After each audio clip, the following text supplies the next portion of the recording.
Friends చూడండి, ఇదైతే పెద్ద పొయ్యి, అది మస్తు చిన్నగా వస్తుంది.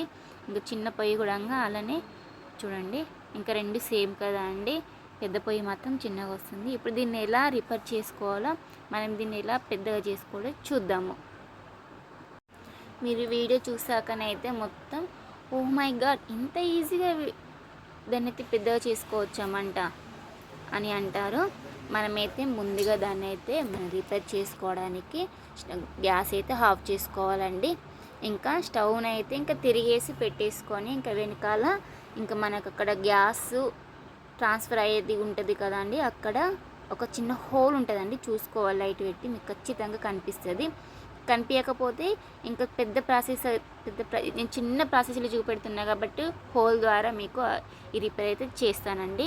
ఇంకా పెద్ద ప్రాసెస్ ఎట్లా అంటే, మనం ఇది ఉంటుంది కదండి, ఈ బొంగు మాత్రం తీసేసి మనం నీట్గా అయితే చేసుకోవచ్చండి.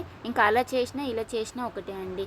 ఒక పిన్ను సహాయంతో ఇలా పిన్నుని అయితే కాస్త వంకరగా వంచుకొని అందులో హోల్లో ఉన్న డస్ట్ ఏమన్నా ఉంటే మొత్తం అటు ఇటు అంటే ఉన్న డస్ట్ అంతా తొలగిపోతుందండి.